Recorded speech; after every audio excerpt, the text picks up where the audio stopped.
seja bem-vindo, seja bem-vinda ao Cuide-se Mais, programa da Multiprosa, plataforma da CDL BH. Como você sabe, toda semana a gente está aqui trazendo muitas dicas para você sobre saúde, sobre qualidade de vida, sobre bem-estar. Hoje, claro, a gente vai falar de um tema super interessante. Como toda semana, a gente vai falar para vocês terem uma ideia sobre hormônios, sobre alimentação, sobre emagrecimento. Mas antes de tudo, quero lembrar você está vendo a gente por onde? Está vendo a gente pelo Spotify, pelo YouTube, por outras plataformas de vídeo, de áudio? Faz o seguinte, entra lá, segue a gente, curte a nossa página, se inscreve, tem alguma sugestão, alguma dica, quer mandar alguma pergunta? A gente tem e-mail também, cuidese-mais@cdlbh.com.br. A sua participação, claro, é muito importante. E como eu disse, hoje a gente vai falar sobre hormônios, alimentação e emagrecimento. E quem está aqui comigo hoje é o Dr. Luciano Castro, meu xará de sobrenome, inclusive. Ele é nutrólogo, especialista em envelhecimento e medicina do esporte. Luciano, prazer ter você aqui com a gente no Cuide-se Mais. Prazer é todo meu, Júnior. Obrigado pelo convite. Olha só, como eu falei aqui, a gente vai falar sobre esses assuntos que estão polêmicos um pouco hoje, talvez nas redes sociais, principalmente voltado para a obesidade, né? A gente tem visto TikTok, Instagram, redes sociais, dois lados muito fortes, né? Assim, o pessoal que hoje em dia fala de gordofobia, por exemplo, e está incomodado com a questão da obesidade como problema de saúde. Mas antes de começar o programa, a gente estava falando aqui, você me disse uma coisa que eu achei muito interessante, que é o intestino. Ele é fundamental hoje no processo de emagrecimento, de inflamação do organismo. Conta pra gente um pouco sobre isso, explica para o nosso público, porque assim, eu achei fascinante. Júnior, é o seguinte, nós estamos vivendo um tempo muito feliz, um tempo onde a ciência vem progredindo muito, né? Nos últimos 3 anos aí, a gente teve quase que praticamente uma única notícia muito ruim, que abafou todo o restante, mas as coisas continuaram acontecendo, né? E eu estou nessa área de ajudar as pessoas com melhora de composição corporal desde 1998. E na década passada surgiram aí novas evidências que mudaram mudaram bastante a abordagem que a gente tinha classicamente sobre o emagrecimento, né? Olha, se eu for tentar assim falar numa linguagem fácil e se eu for tentar resumir algo que é complexo, eu diria que o pulo do gato foi a descoberta de que a gordura não é um tecido inerte, como a gente acreditava durante muitos anos. Porque a gente pensava assim, o que a gordura faz no organismo da gente? Nada. Ela está lá parada, armazenando calorias e, via de regra, enfeiando a gente. Mas, na verdade, o que vem se descobrindo é que, primeiro, gordura não é tudo igual, né? Aquela gordura que se acumula na região troncular das pessoas é a gordura visceral. A estrutura celular da gordura visceral é completamente diferente da estrutura celular da gordura periférica. E aí, estas células de gordura visceral, elas têm a capacidade de produzir e liberar substâncias que vão agir à distância, como se fosse uma glândula que produz um hormônio que vai atuar à distância no corpo. Aliás, ela produz hormônios, já se isolaram alguns, adiponectina e leptina, por exemplo, que influenciam diretamente no metabolismo da gordura, e ela produz uma coisa, ou ela está envolvida, está muito sujeita a ser tomada por uma coisa que a gente convencionou chamar de inflamação subclínica, de toxinas inflamatórias. Para explicar isso, eu tenho que tentar dar um exemplo mais fácil para as pessoas entenderem assim. Ó. O que é uma inflamação? Se você bater o dedão do pé ali no batente da porta, o choque, o trauma vai fazer uma reação aguda do organismo. Ele vai produzir uma bioquímica que vai gerar ali calor, vermelhidão, inchaço, dor, né? É uma inflamação clássica para fazer a reparação do tecido que foi danificado. No caso da gordura visceral, essa mesma bioquímica que o corpo produz agudamente diante do trauma, ela está presente em quantidades bem pequenininhas, porém 24 horas por dia, 7 dias por semana. Então, ela vai levando ao que a gente chama um quadro de inflamação subclínica. A gente não tem os sintomas, mas o tecido está inflamado. E aí, o que é o tecido inflamado? Pensa no dedão que bateu na porta, ele está entumecido por uma série de outras células, substâncias, sinalizadores celulares, que estão ali para reparar o dano tecidual interno. Uhum. Então, toda essa bioquímica em volta do tecido faz várias alterações locais ali na chegada do sangue, na chegada da oxigenação, mas faz uma espécie assim de arcabouço, uma carapaça, uma armadura. Assim. Então é mais difícil do corpo ter acesso àquela gota de gordura que está ali encarcerada. Vai daí que você faz a sua dieta, o seu déficit calórico, ou seja, eu fecho a boca, eu vou para a academia, eu gasto as minhas calorias. Mas e se, por exemplo, a pessoa, não vou fazer o déficit calórico, não vou para a academia, mas eu vou fazer uma lipoaspiração, eu já tiro toda essa inflamação. Aí é o atalho do atalho, não é? Você tira tudo, realmente. Você tira a gordura que está ali, você tira a gordura que está inflamada. Então você fechou o olho, abriu o olho, alguém resolveu o problema para você. Mas por que a gente brinca que se uma lipoaspiração não vier acompanhada de mudança de hábitos alimentares, depois de algum tempo, tudo que vai restar é a cicatriz? Porque ninguém chegou naquele ponto de acumular gordura à toa. Ele chegou fruto da genética que ele tem, combinada com os hábitos alimentares que ele tinha antes. Então fazer uma lipoaspiração e continuar mantendo os hábitos alimentares anteriores é a sentença de uma morte anunciada. Ou seja, daqui a algum tempo eu vou readquirir aquilo que está ali. Tá certo? E aí, voltando então ao mecanismo que dificulta a queima da gordura, quando eu faço déficit calórico, e vem daí a mudança de paradigma mesmo, que a gente tem visto hoje em dia, no tratamento do excesso de peso, da obesidade, pode ser que o déficit calórico, ou seja, fecha a boca e faz exercício físico, pode ser que não resolva para todas as pessoas. E é isso que é a grande mudança.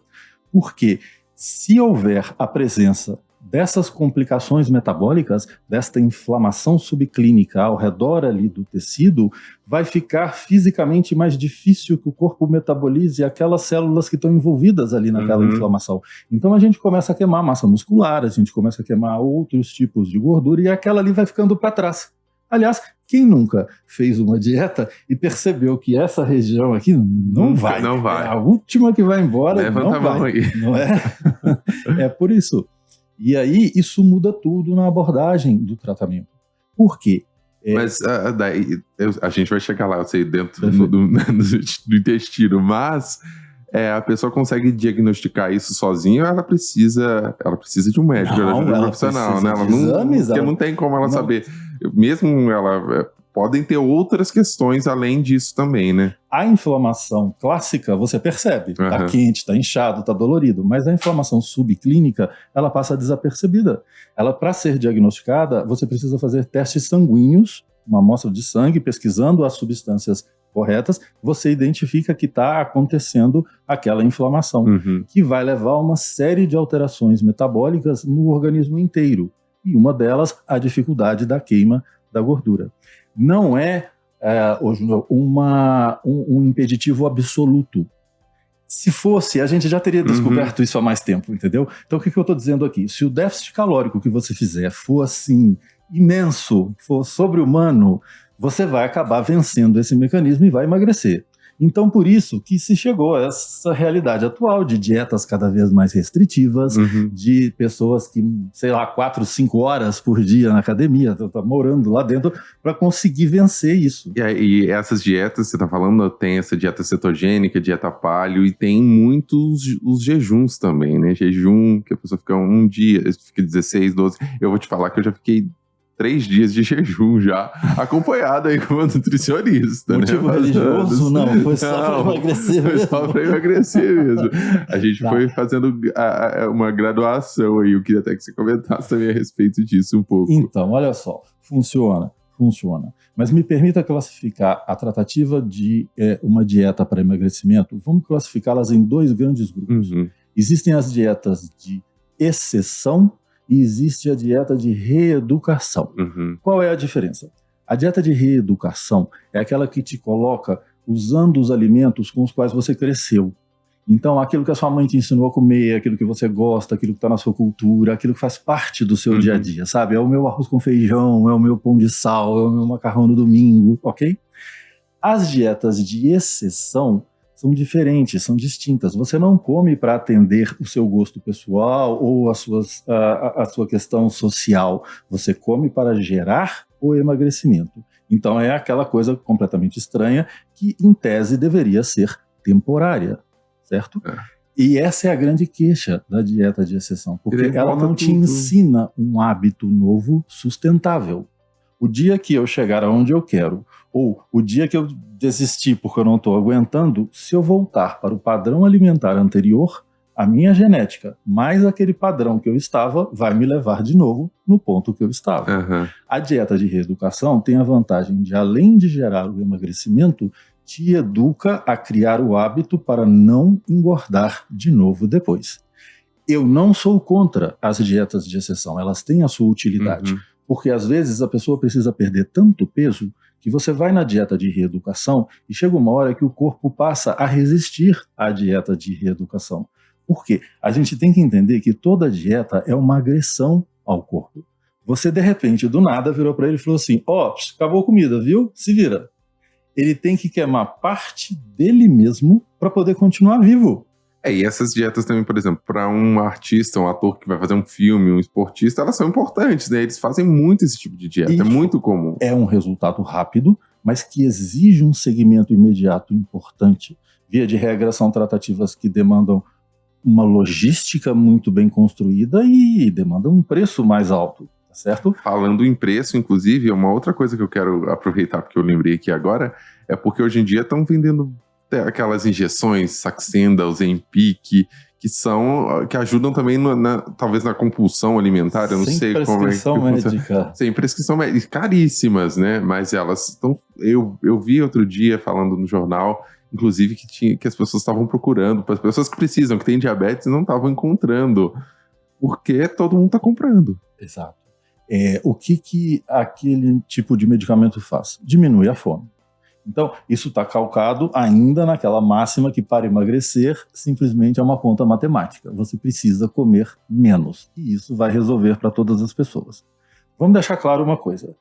Essa engenharia de comer um pouquinho menos do que eu gasto e tentar movimentar mais o corpo para gerar um déficit calórico, ela é sempre necessária.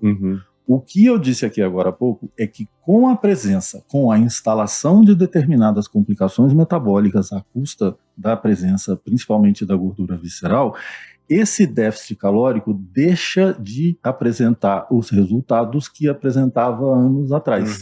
Então, a situação comum de consultório é a pessoa chegar na frente da gente e falar assim: doutor, antes eu fechava a boca, eu fazia um pouquinho de exercício e eu emagrecia. Hoje em dia eu faço e a gordura não vai embora. É porque eu tô velha, né? Não, é porque você não tinha este acúmulo de gordura visceral que você tem hoje em dia. Mas o metabolismo, nessa questão da idade, por exemplo, a mulher, no caso, especificamente para a mulher entra na menopausa, você não tem nenhuma influência? É claro que tem influência, né?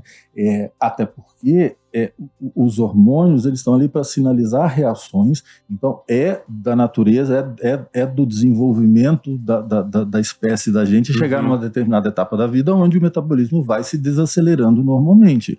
Agora, não é todo idoso que está fadado a ser obeso. Sim, não. Então, tem muita coisa envolvida. Isso talvez esbarre na questão dessas dietas de exceção. Por quê? Se eu entendo que uma dieta é uma agressão ao organismo, ou seja, eu estou dizendo para ele: olha, não tem mais comida, você que se vire, você que queime uma parte de você mesmo, ele vai tomar atitudes de criar economia. Então, por isso, quanto mais radical uma dieta, menor o tempo de resultados que ela oferece. A gente vai emagrecendo muito no início, aí vai parando, e chegou uma hora que você não emagrece mais com aquela dieta. Mas aí se a pessoa estiver satisfeita, tudo bem, mas se ela não tiver, o que ela pode fazer? Mudar de profissional, tentar uma outra dieta? Não, na verdade é o seguinte, é claro, ninguém vai emagrecer se não criar um déficit calórico para si, tá? O que eu estou dizendo aqui é que esse déficit calórico, ele não pode ser excessivo, ele não pode ser grande demais, porque senão ele vai desencadear respostas de economia energética. E aí, fazendo dieta, pensa o seguinte, pouca comida, pouca comida, pouca comida, pouca comida. Chega uma hora em que a pouca comida que você oferece para você mesmo passa a bastar. A gente aprende a viver com o que tem. E até o estômago, não tem um negócio que ele é elástico, isso. né? Vamos falar que está no estômago, mas está na cabeça também, porque a alimentação, a gente não come só para saciar calorias. O ato de se alimentar, ele tem várias outras funções no organismo, né? Ele acalma, ele relaxa, ele dá prazer, ele junta as pessoas, ele traz boas memórias, tem uma questão social envolvida. A gente não come só para se alimentar, a gente come por várias razões. E hoje a gente também tem visto, principalmente nas redes sociais, a gente vê muitas pessoas com compulsão alimentar, né? Tem esses problemas. Você recebe muita gente assim no seu consultório? Como é que isso... Porque é um trabalho conjunto, como é? Depende de ter um psicólogo, um psiquiatra ali para ajudar ou como funciona? Quando o paciente aceita, é uma maravilha, né? Mas, na verdade, todo mundo acha que come bem, tá certo? Mas o que a gente identifica? E quanto mais restritivo você se torna... Então, assim, o que a gente observa de rotina? A pessoa vira e fala assim, doutor, eu amo pão de sal. A primeira coisa que ela corta na hora de fazer a dieta é o pão de sal. Não posso. Chega uma hora que o pão de sal tá maior que ela. Aí ela vai chegar lá e vai comer 3. Então, isso gera a compulsão. A restrição exagerada leva a quadros compulsivos. Entende? É mais um perigo de uma dieta feita de qualquer jeito, de uma dieta feita para resultados rápidos, feita para atender ali uma necessidade como se não houvesse amanhã. As pessoas se esquecem que a vida não é uma fotografia de Instagram. A vida é um filme. Tem o dia de amanhã. E aí? E depois? Você vai progressivamente piorando a situação. Mas esses alimentos, por exemplo, principalmente esses alimentos que dizem que, por exemplo, o açúcar ele tem o efeito da cocaína no organismo, que ele é viciante e tal. As dietas restritivas, claro, tiram ele, mas depois você fica com... Você tem vontade, de repente, você volta e é o que você falou. Você ia comer um pão de sal, você come 3. Mas existe algum estudo, alguma coisa que... Esse tempo, eu fiquei 3 meses, não consegui, 4, mas eu fiquei 2 anos sem comer. Daí eu nunca mais vou sentir vontade ou não existe essa chance? Porque às vezes isso aí ajuda a gente, né? Fala, nossa, eu vou me esforçar pra ficar 3 anos sem comer açúcar, daí depois eu tenho certeza que eu não vou comer mais. Olha, eu vou te responder essa pergunta de uma maneira que não sei se você vai gostar da resposta.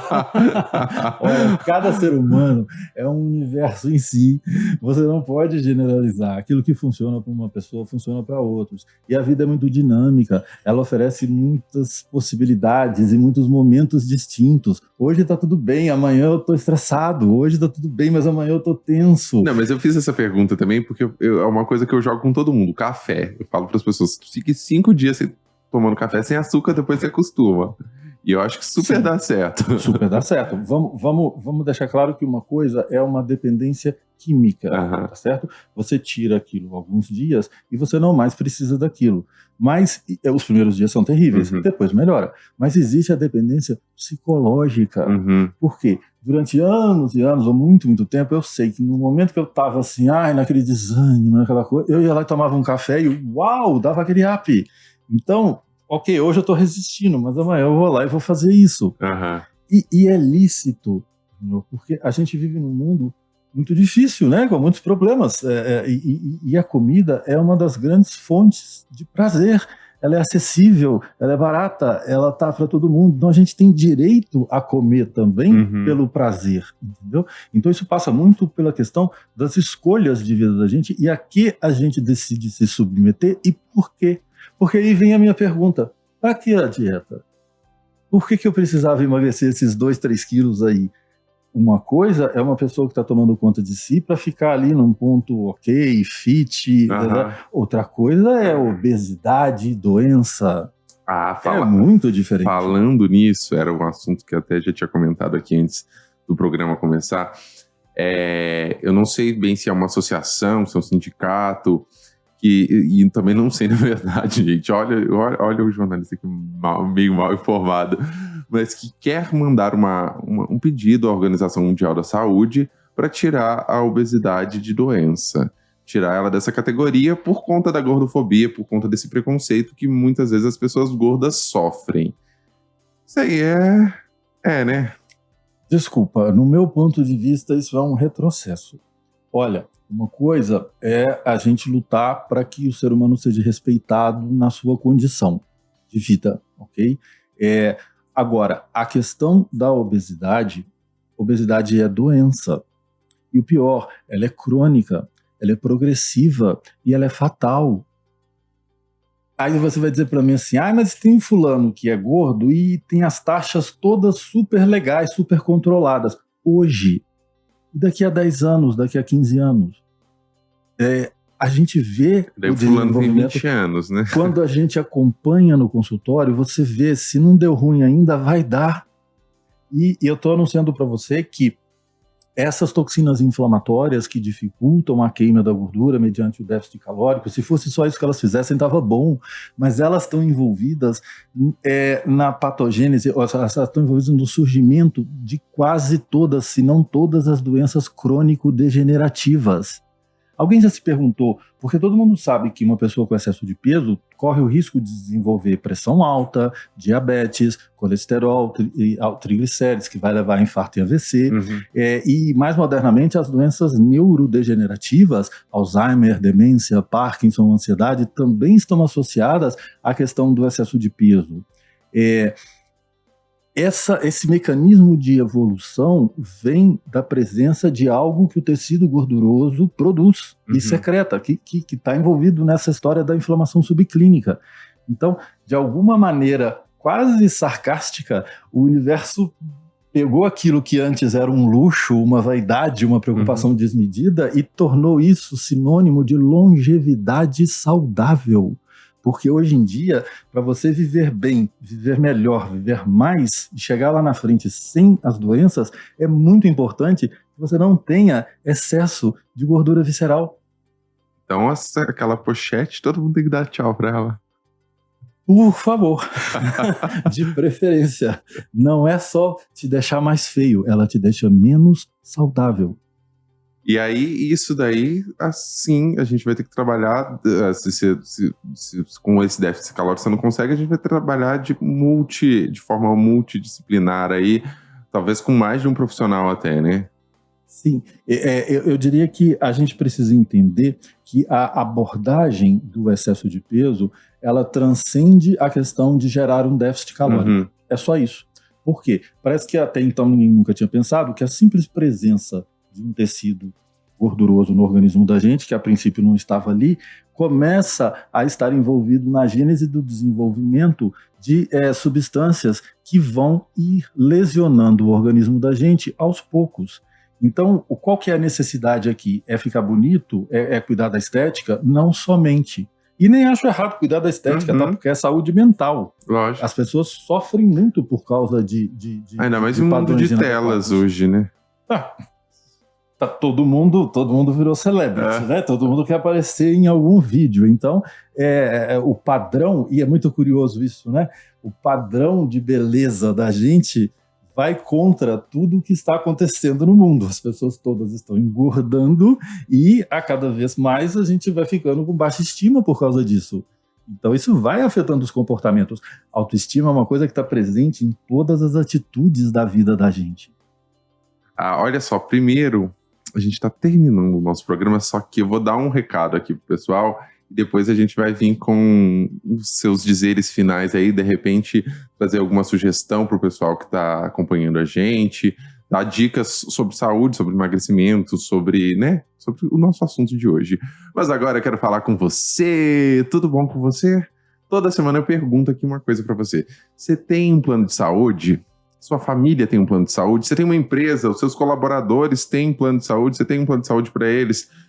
Eu vou contar para vocês que no CDL Saúde você encontra, além dos planos, dos melhores preços, os melhores produtos também. E é muito fácil de você encontrar tudo. É só você acessar cdlbh.com.br. Lá você confere todos os produtos, todos os planos da CDL. Certinho? Entra lá, cdlbh.com.br. Então vamos ao nosso final aqui. Você, inclusive, eu sei que seu Instagram tem muitas dicas, né? Se você quiser passar ele também pro pessoal. Se eu puder deixar, acessar. quem quiser seguir e acompanhar lá é @dr de médico, dr Luciano Castro, tudo junto. Lá eu detalho e falo muito sobre esse mecanismo inflamatório que eu estava descrevendo aqui para vocês. E se vocês não guardarem nada do que eu disse, guardem apenas uma coisa, você que está acima do peso. Pode ser sua culpa, mas pode não ser só sua culpa. Procure ajuda. É isso aí, a gente tem que procurar sempre, né, gente?